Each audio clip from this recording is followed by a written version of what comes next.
Hi everyone, and welcome to the last lesson on this course. Here we're going to paint our marine creature. We'll apply flat colours and some lights and shadows. So let's begin.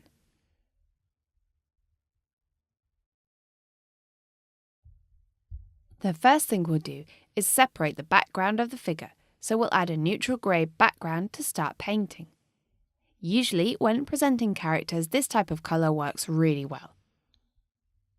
Then, on top of this new layer we've created, we'll make another one where we'll cut out our creature as if it were a mask and paint it a bright colour to distinguish it from the background.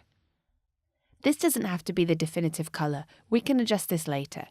In my case, I'll select a bold red and paint all over the fish.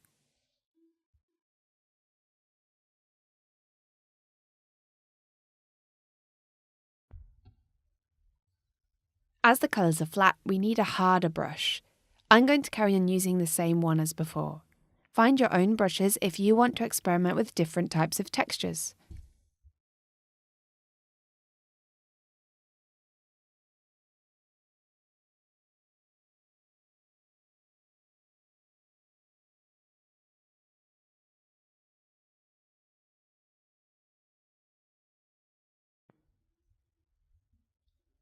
When you paint the edges, take care so that when we paint the other layers, they don't go out of the lines.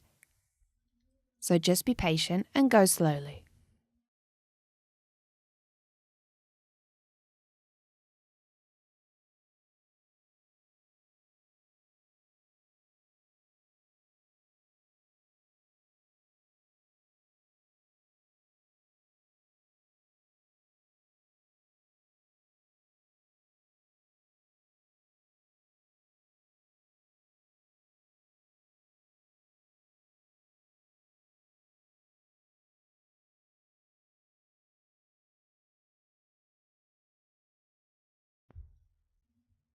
Everything we paint later will be subordinate to this mask, so the lines need to be perfectly marked, and the silhouette needs to be really well defined.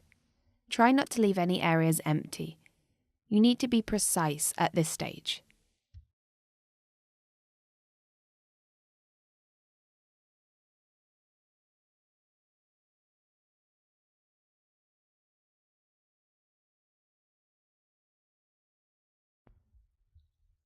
Another way of making the mask is to select all the outline of the fish with the pen tool and then fill it in with the paint bucket tool, or you could do it with the lasso. I prefer this method as I think it's more precise, but you choose whatever is more comfortable for you.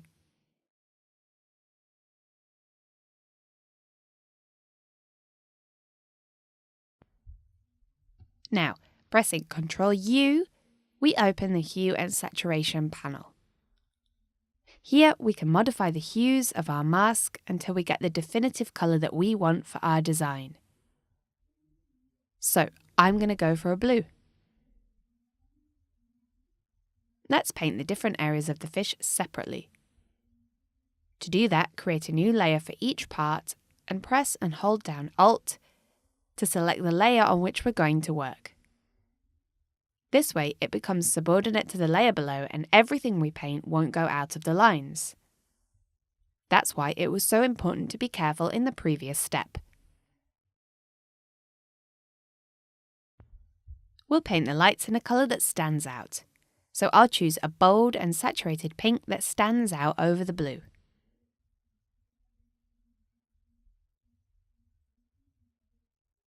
Then we'll open the Hue and Saturation panel again with Ctrl U, and we'll adjust the hues until we get what we want.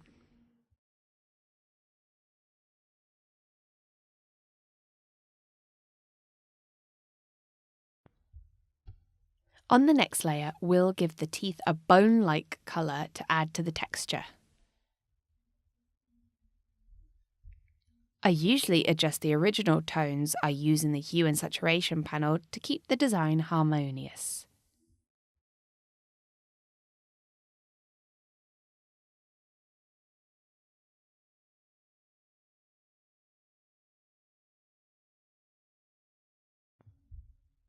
Now, with a textured brush, I'll apply the paint to the body. You won't find this brush in the default brushes Photoshop offers you. but you can create your own or you can search for some online to download. We'll softly paint the fins and the tail.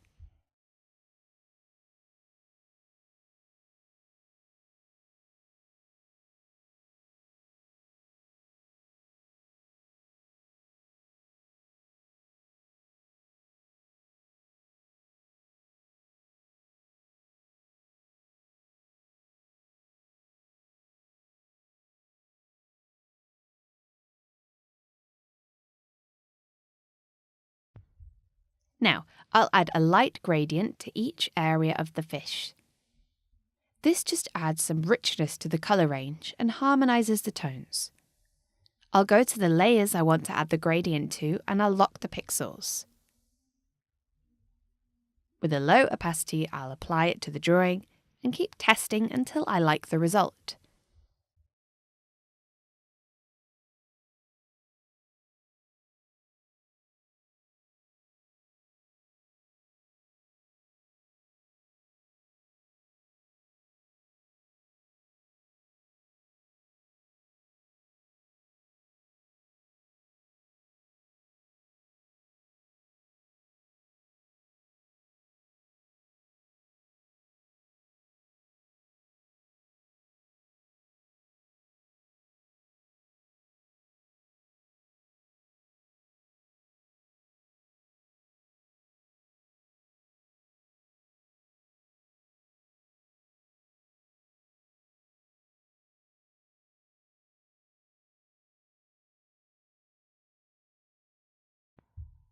Once the gradient is done, I'll paint the fins and the tail with a lighter colour to emulate the lightness and transparency of the drawing.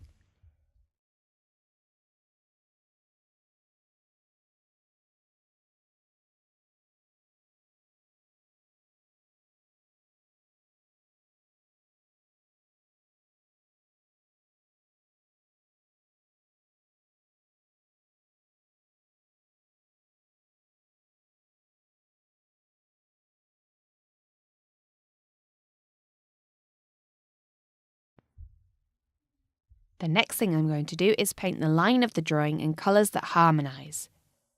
To do that, duplicate the ink layer to make a copy, and I'll use this other to work on. Lock the pixels so I can only paint on these. I'm going to paint the line of the tail and fins in white. I think this effect will look really nice. As the texture of these areas is so light, a white line will help to give that extra touch to make these elements stand out. For the rest of the fish, we're going to use darker tones than the ones in the drawing to highlight the edges. This is something that always looks nice. Now let's move on to the shadows. Create a new layer in multiply mode and select a purple tone to add the shadows to the fish. We'll start with the fins and then move on to the rest of the body. Decide where you want your light source to come from and start painting according to that. In my case, the light source is coming from the right. Set the opacity to whatever you think looks interesting.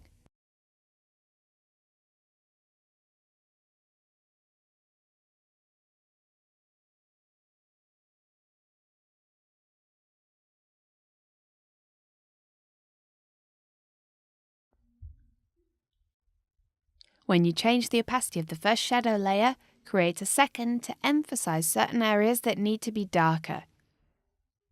Set it to multiply mode and paint on top of the drawing.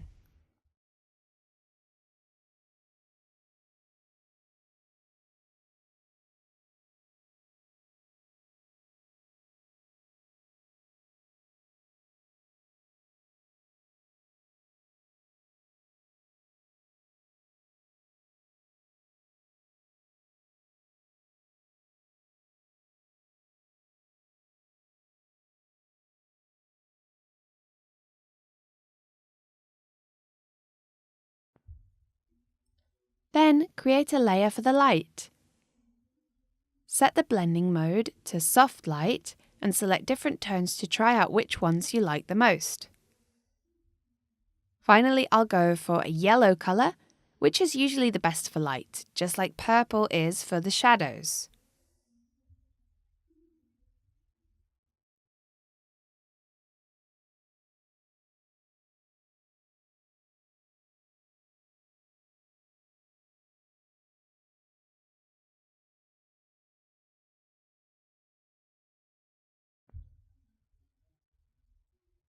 When we have the first light, create a second layer in hard light and apply some intense spots of light to certain areas.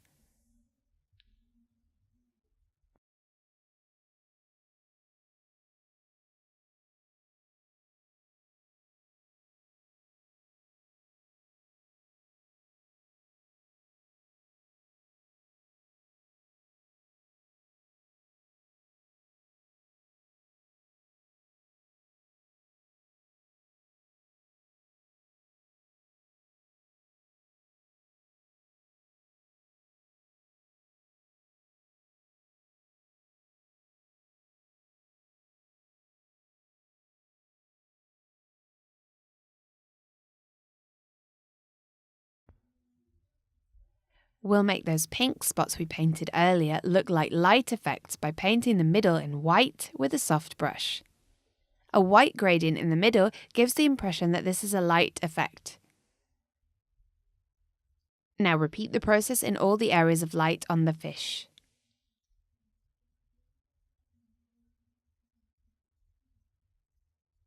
Then, with a larger brush and a low opacity, apply a soft shimmer around the lights using a pink colour.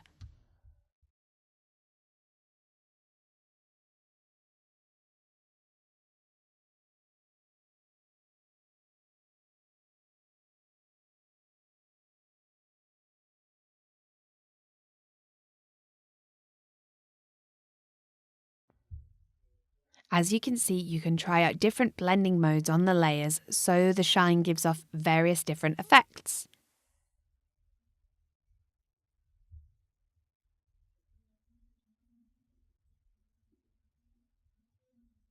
Now I'll darken the background in the Hue and Saturation panel so the fish stands out even more.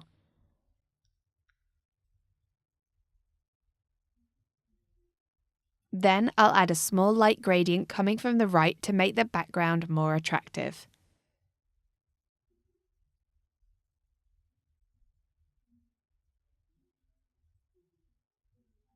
I'll make some adjustments to the line with the brush and some other areas where the colour has gone over or it isn't exactly how I want it. Always make as many adjustments as you need to get a clean design that you're happy with.